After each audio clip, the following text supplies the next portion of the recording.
In 1941, some of the finest American fighter pilots took on the fight for a double victory against oppression abroad and racism at home.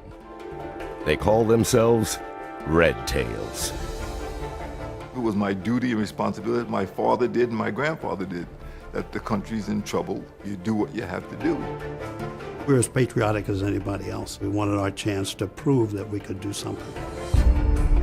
Your nation calls on you to die for your country and you can't even sit down in a restaurant. It's not a pleasant feeling when you look and think, what am I volunteering to die for? I really didn't care whether it was segregated or not. I wanted to fly. Admission into the cadet training program required at least 2 years of college, at a time when fewer than 1% of African Americans had a college degree. Academically, they truly were the best of the best. By the end of World War II, the Red Tails had flown more than 1,500 missions, shooting down a total of 112 enemy aircraft, including Nazi Germany's first jet fighters. I saw these streaks coming. Instead of going this way, I went down, turned the plane upside down, went down under the bombers, and I caught one of the jets just as he was coming in to shoot down the B-17. Back home in America, top brass personally decorated the group's pilots. It was a time in history we should be very proud of. We set the star very, very high for anybody who's following us. We changed the world. The double victory had yet to be won. But those in the group who served and sacrificed paved the way to a brave new future for African Americans to serve their country at the highest levels. We helped black people raise their heads. America's not perfect, but I'll hold her hand until she gets well.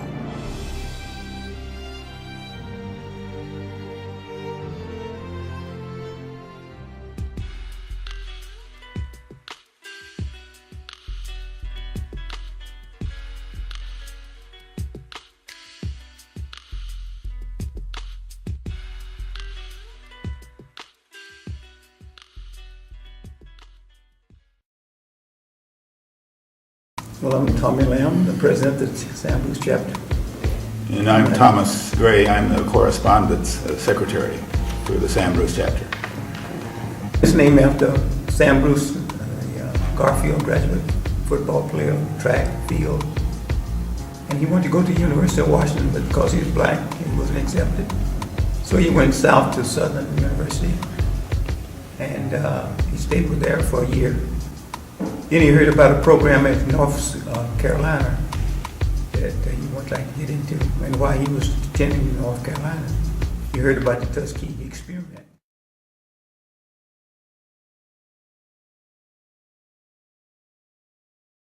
My name is Harvey Hawks. I have the pleasure of being a docent here at the Museum of Flight. I am also a member of the local chapter of the Tuskegee Airmen. And so it gives me a kind of a unique perspective on the airplanes here at the museum, and also the function of the Tuskegee Airmen. I like to tell the story of the Tuskegee Airmen and all of the adventures that they went through, the airplanes that they flew. The airmen can leave with us all is the heritage of educating young people, getting them interested in science and engineering. Also in our local chapter, we have some original Tuskegee Airmen that we interface with.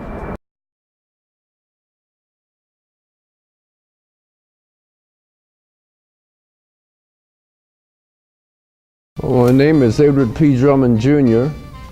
I'm a retired Lieutenant Colonel in the United States Air Force. My combat experience is was in Korea and Vietnam with a fighter pilot, and I have over 5,700 flying hours. I was assigned to Japan in 1949, in June of 1949. In June of 1950, the Korean War started. I went through the Korean War, accomplished my missions to the extent that they felt that my tour was completed after over 100 missions in Korea. And I was sent back to the United States. The Vietnamese War was a year tour for me. And at the time that I went to Vietnam, it was from June of 1963 to June of 1964. Then I returned to the States. So it entitled me to the Distinguished Flying Cross and the Air Medals, and I had a little skirmish one period when I was in Korea that I was with the ground troops as a forward air controller, and I got shot, so I got Purple Heart. Into the training program as a cadet,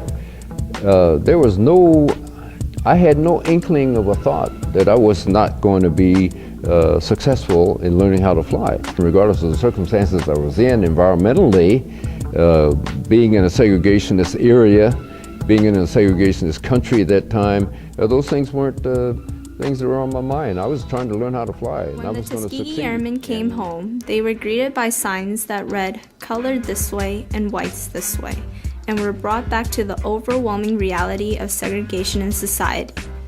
Nothing had changed while they were overseas.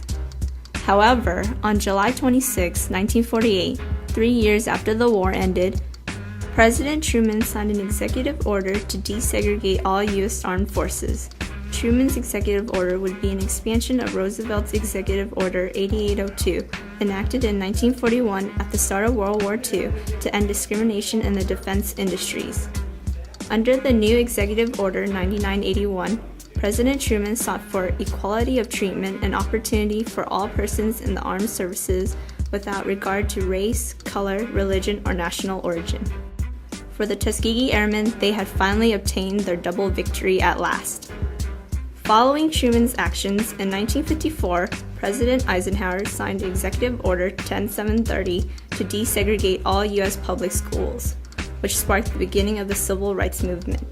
The results of Executive Order 9981 would remain unseen until U.S. involvement in the Korean and Vietnam War, where Tuskegee bomber pilots trained in World War II were called to fly combat missions. Had executed the requirement that the military integrate.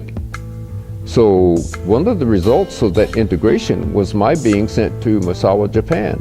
So equal opportunity, so far as the term is sort of interpreted, wasn't something that came into our head at that time. We were so glad that we were able to mingle with the rest of the Air Force that that wasn't a thought that I had at that time.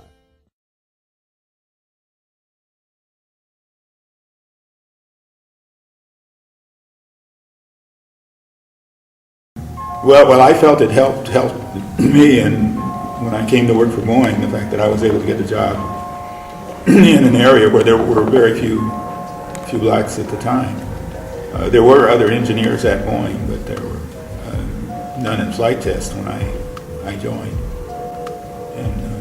And I kind of feel that because of their record, that was the reason, you know, I got my opportunity to work in that organization. Blacks particularly should be aware of those who went forward in front of them to make it possible for them to have the opportunities that they have. Through history, blacks have made a contribution. We had blacks that ran up San Juan Hill with Theodore Roosevelt. So we've had blacks making contributions all along the way, and I feel wonderful to be great to be a part of that segment that we had, that we could influence what goes on in the world today. Youngsters, I like to impress upon youngsters that the most important person that I feel personally in a classroom is the teacher. The teacher. If you look around you, you guys are old enough now to appreciate the fact that everybody who's successful, everybody that you see who's successful, including myself, had a teacher. That's one of the things that impresses me today. That's what I like about the kids today. They're working to be successful, and we like that. The more successful you are, the better the world could be. You're going to be our government one day. You're going to turn things around. I feel great about being a part of that history. I feel great, better today than yesterday because so much more attention is being reflected on the Tuskegee Airmen and what we were able to accomplish. I feel great because I spent so much of my life in a segregated situation, and now we, because of our efforts as Tuskegee Airmen, and not only Tuskegee Airmen but other organizations, we are much more free. We have more opportunities today that we had at that time. I came along being in the last class. I could be the youngest of the Tuskegee Airmen and put me in a position where I could transition from the era that they were in, which I was a part of, into the jet age, which some of them were a part of, but many of them weren't because they were older and didn't get into that prime, prestigious situation, and to be a part of that legacy, I feel wonderful.